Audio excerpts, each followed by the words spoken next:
Commonwealth games 2026 में India ने golden पंच लगा दिया है क्योंकि भारत के 7 बॉक्सर्स ने गोल्ड मेडल्स जीते हैं। कॉमनवेल्थ गेम्स 2026 के 9वें दिन भारत ने रचा है इतिहास। पहली बार भारत कॉमनवेल्थ गेम में एक दिन में आधे दर्जन से भी ज्यादा गोल्ड मेडल जीत कर लाया है और इसी के साथ भारत 2 अगस्त की सुबह तक मेडल टेबल में भी टॉप 4 में आ चुका है। और यानी वो जो चूंटी बराबर ममालिक थे वो हमसे कहीं आगे निकल गए, जिनको हम कभी किसी जमाने में हम पाया हकारत से देखते थे या ये समझते थे कि ये क्या है, आज वो कहीं हमसे आगे चले गए माशी दौड़ में, समाजी दौर में।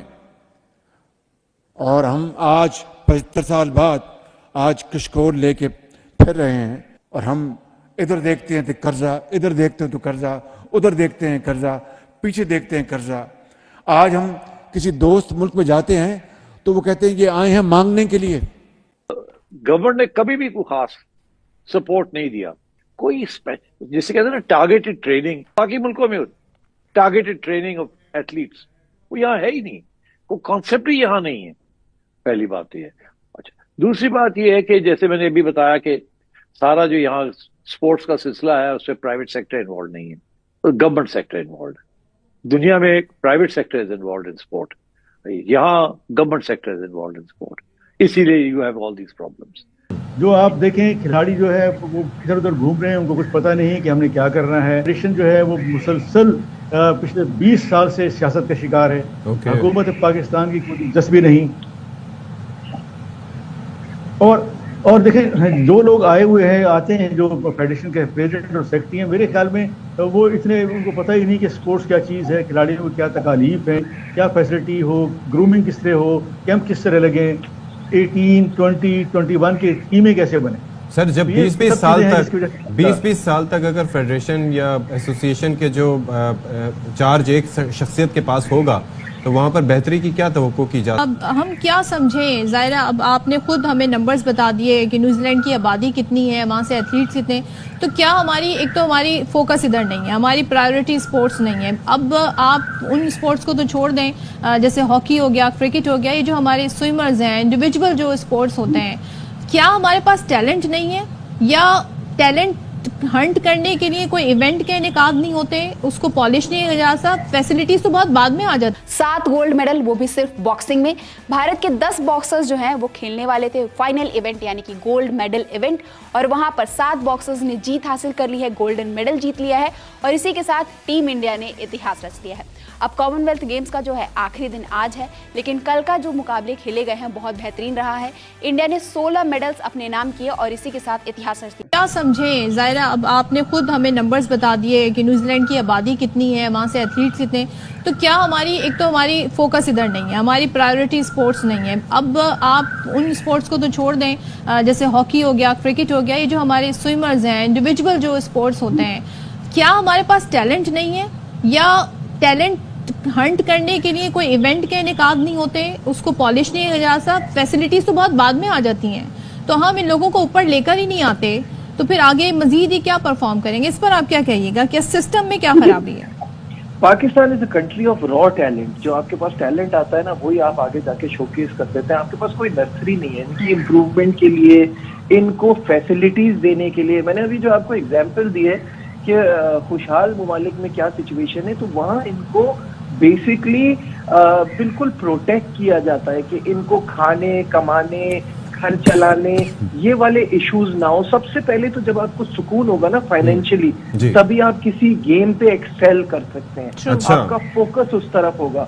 यहाँ पैसे हैं नहीं खाने के। अभी समी भाई जो बात कर रहे थे, अब ये बताएं, ये लड़के जो इस वक्त खेल रहे हैं, उनको सबसे बड़ी टेंशन तो पैसों की होती है। उनको उनकी डेलीज एक अरसा गुजर जाता है, नहीं मिलती उनको। उनकी जो पैसे बनते 6-6 महीने हो जाते हैं, उनको पेमेंट नहीं होती। How can they focus on the game. आपने कहा कि फाइनेंशियल स्टेबिलिटी या सुकून होगा तो फिर वो अपने करियर में एक्सेल करेंगे और मुल्क के लिए सोचेंगे। क्रिकेट की मिसाल ले लें कि यहाँ पर अभी क्या सेंट्रल कॉन्ट्रैक्ट में क्या पैसे मिल रहे हैं, कमर्शियल से क्या पैसे मिल रहे हैं, लीग खेलने की इजाजत, क्रिकेट बोर्ड की आमदन में से भी उनका हिस्सा, लेकिन उसके बाद उनकी परफॉर्मेंस क्या है कि जी they are not hungry anymore, तो they don't even want to play. Apples and oranges. ये आप कंपेयर नहीं कर सकते। वहां जो प्रॉब्लम चल रही है ना, वो उनके स्ट्रक्चर की वजह से चल रही है। वहां एक प्लेयर पावर है, वहां एक ग्रुप बन गया है, और उसके बीच में आप जो है अपना स्ट्रक्चर ठीक नहीं कर पा रहे। उनका तरीकेकार गलत नहीं है, पैसा एथलीट को, प्लेयर को मिलेगा तभी। अच्छा, यही एग्जांपल मैं इंडिया के लिए दे दूं, इंडियन क्रिकेट में जितना पैसा है कहीं नहीं है, और वो डिलीवर कर रहे हैं बिकॉज उनका बोर्ड स्ट्रांग है, उनका एक स्ट्रक्चर बना हुआ है। हॉकी में भी पीसीबी में स्ट्रक्चर नहीं है। हॉकी की मिसाल दे रहे हैं समीला साहब। मुझे लगता है सियासत से लेके खेल तक सब जगह एक ही मामलात हैं कि वहां सब कोई एक्सेल कर रहा है, यहाँ नहीं कर रहा। कॉमनवेल्थ गेम के 9वें दिन भारत ने बड़ा रिकॉर्ड बना डाला है। मात्र 9 घंटे में भारत ने जीते हैं 8 गोल्ड मेडल। पहली बार ऐसा हुआ है कि एक दिन में भारत ने जीते हैं 8 गोल्ड मेडल। और यही नहीं, इसके अलावा भी भारत के नाम सिल्वर मेडल भी हुए हैं, ब्रोंज मेडल भी हुए हैं, और फिलहाल मेडल टेबल में भारत टॉप 4 में पहुंच चुका है। तो किन किन खिलाड़ियों ने 9वें दिन भारत के लिए गोल्ड मेडल जीता, चलिए उनकी बात करते हैं। तो दोस्तों, सबसे पहले बॉक्सिंग में जीतने वाले खिलाड़ियों की बात करेंगे। हमारे खिलाड़ियों ने 10 मेडल 9वें दिन बॉक्सिंग में जीते हैं, जिनमें 7 मेडल गोल्ड हैं और 3 सिल्वर मेडल है। और ये मात्र 9 घंटे में 10 के 10 मेडल भारत ने जीते हैं। यहां पे सचिन सिवाज ने भारत के लिए बॉक्सिंग में गोल्ड मेडल जीता, और इसके अलावा प्रीति पवार ने जीता, जैस्मिन लंबोरिया ने जीता। यहां पे साक्षी चौधरी भी भारत के लिए गोल्ड मेडल जीतने के लिए कामयाब होती हैं। अरे भारत ने कॉमनवेल्थ गेम्स 2026 में 1 अगस्त को इतिहास रच दिया है, जहां टीम ने एक कॉमनवेल्थ गेम्स में यानी कि एक संस्करण में जितने जो भी इवेंट होता है उसमें बॉक्सिंग में 7 गोल्ड मेडल जीत लिए हैं, और ऐसा पहली बार हुआ है। अब ये जो 7 गोल्ड मेडल आए हैं, इसमें से 5 मेडल्स जो है महिला बॉक्सर्स ने जीता है, वहीं 2 गोल्ड मेडल जो है वो पुरुष ने जीते हैं। वहीं बॉक्सिंग में बाकी के जो इवेंट्स हैं यानी कि जो 3 मेडल्स आए हैं वो सिल्वर रहे हैं। बॉक्सिंग में सबसे पहले साक्षी चौधरी ने रूबी वाइट को, जो कि इंग्लैंड की है, उन्हें हराकर गोल्ड मेडल जीता 51 किलो कैटेगरी में। इसके बाद प्रीति पवार ने स्कारलेट, जो कि कनाडा की हैं, उनको हराकर गोल्ड मेडल जीता 54 किलो कैटेगरी में। इसके बाद आता है 57 किलो कैटेगरी, जहां पर जैस्मिन लंबोरिया ने नॉर्थ आइलैंड के खिलाड़ी को हराया और गोल्डन मेडल अपने नाम कर लिया। इसके बाद अगला जो गोल्ड मेडल टीम इंडिया के नाम आया वो आया 60 किलो कैटेगरी में, जहां प्रिया घनघस ने कनाडा की जो बॉक्सर हैं उन्हें हरा दिया और गोल्ड मेडल अपने नाम किया। फिर 70 किलो कैटेगरी में अरुंधति चौधरी ने भी इंग्लैंड के एक खिलाड़ी को हराया और गोल्ड मेडल अपने नाम किया। इसके बाद आते हैं सचिन सिवाच, जिन्होंने नामीबिया के खिलाड़ी को हराकर 60 किलो कैटेगरी में गोल्ड मेडल अपने नाम किया। इसके बाद अंकुश पंघल ने 80 किलो कैटेगरी में इंग्लैंड के खिलाड़ी को हराकर गोल्ड मेडल अपने नाम किया। फिर आती है लवलीना, जो कि बहुत बेहतरीन बॉक्सर मानी जाती हैं। ऐसा देखा जा रहा था कि शायद वो गोल्डन मेडल जीत जाएंगी, लेकिन उन्हें सिल्वर मिला है। ऑस्ट्रेलिया की खिलाड़ी ने उन्हें हरा दिया था, जिसकी वजह से वो सिल्वर मेडल जीत पाई। फिर जोड़ामणि सिंह, जो कि काफ़ी अच्छा खेल रहे थे, वो भी सिल्वर मेडल लाए हैं 55 किलो कैटेगरी में। और फिर आते हैं नरेंद्र बेरवाल, जो कि इंग्लैंड से हार गए थे और 90+ केजी फाइनल में उन्हें सिल्वर मेडल मिला है।